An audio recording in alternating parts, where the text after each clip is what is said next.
Good morning friends. ವಿಶ್ವ ಪರಿಸರ ದಿನಾಚರಣೆಯ ಶುಭಾಶಯಗಳು. ಫ್ರೆಂಡ್ಸ್, ಇವತ್ತು ನಾನು ವಿಶ್ವ ಪರಿಸರ ದಿನಾಚರಣೆಯ ಅಂಗವಾಗಿ ಒಂದು ಗ್ರೀನ್ ಹೆಲ್ತಿ ವಾಕಿಂಗ್ ಡ್ರಿಂಕ್ಸ್ನ ನಾನು ತೋರಿಸ್ಕೊಡ್ತಾ ಇದ್ದೀನಿ. ಇದು ಕಣಗಿಲೆ ಗಿಡ ಅಥವಾ ನಿತ್ಯ ಪುಷ್ಪ ಅಂತ ಕರಿತೀವಿ.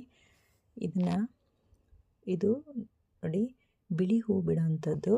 ಕೆಂಪು ಹೂ, ಪರ್ಪಲ್ ಹೂ ಅದೆಲ್ಲ ಬಿಡುತ್ತೆ, ಅದೆಲ್ಲ ಬಳಸಬಾರ್ದು. ನೋಡಿ, ಬಿಳಿ ಹೂ ಬಿಡೋವಂಥದ್ದನ್ನ ನಾವು ಬಳಸಬೇಕಾಗುತ್ತೆ. ನೋಡಿ ಫ್ರೆಂಡ್ಸ್, ಇದು ಪಾಟಲ್ಲಿ ಹಾಕ್ಕೊಂಡಿರೋಂಥದ್ದು. ಡೈಲಿ ಇದ್ರದ್ದು ಹೂವು ನಾವು ಪೂಜೆಗೆ ಬಳಸ್ಬೋದು. ನೋಡಿ, ಬಿಳಿ ಹೂ ಬಿಡೋಂಥದ್ದು. ಇದ್ರದ್ದು ಎಲೆನ ತಗೊಂಡು ಕಷಾಯ ಮಾಡಿ ಕುಡಿಬೇಕಾಗತ್ತೆ. ನೋಡಿ ಫ್ರೆಂಡ್ಸ್, ಇದ್ರದ್ದು ಉಪಯೋಗ ಏನಂತ ಹೇಳಿದ್ರೆ, ಇದು ಕ್ಯಾನ್ಸರ್ಗೆ ತುಂಬ ಉಪಯುಕ್ತಕಾರಿಯಾಗಿದೆ. ನೋಡಿ, ಇದು ಬಿಳಿ ಹೂ ಬಿಡುವಂಥದ್ದು. ಬಿಳಿ ಹೂ ಇದು ಪೂಜೆಗೆ ಕೊಯ್ದಿರೋದ್ರಿಂದ ಖಾಲಿಯಾಗಿದೆ.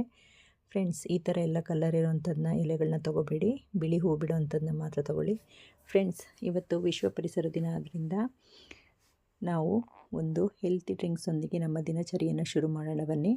ಮೊದಲಿಗೆ ಇದರದ್ದು 5 ಎಲೆಗಳು ತೊಗೋಬೇಕು, ಹಾಗೂ ಕರಿಬೇವಿನ ಎಲೆಗಳು 5.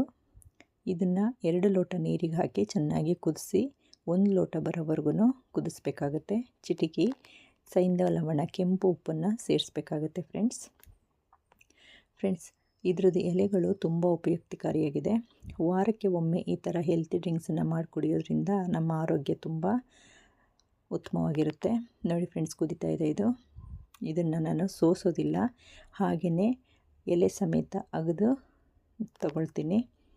ಈ ಒಂದು ಡ್ರಿಂಕ್ಸನ್ನು ಉಪಯೋಗಿಸಿ 1 ಗಂಟೆ ವಾಕ್ ಹೋಗಿ ಬರೋದ್ರಿಂದ ಉತ್ತಮ ಗಾಳಿಯೊಂದಿಗೆ ನಮ್ಮ ಆರೋಗ್ಯ ತುಂಬ ಚೆನ್ನಾಗಿರುತ್ತೆ ಅಂದ್ಕೊಳ್ತೀನಿ.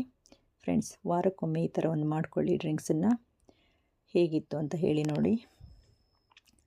ಫ್ರೆಂಡ್ಸ್, ಈ ಡ್ರಿಂಕ್ಸ್ ಕುಡಿದು ವಾಕಿಂದ ಬಂದು ಕ್ಯಾರೆಟು ಹಾಗೂ ಬೀಟ್ರೂಟು ಅಗಸೆ ಬೀಜದೊಂದು ಜ್ಯೂಸ್ ಕುಡಿಯೋದ್ರಿಂದ ಇವತ್ತಿನ ದಿನ ಉತ್ತಮವಾಗಿರುತ್ತೆ ಅಂತ ಹೇಳೋಕ್ಕೆ ಇಷ್ಟಪಡ್ತೀನಿ.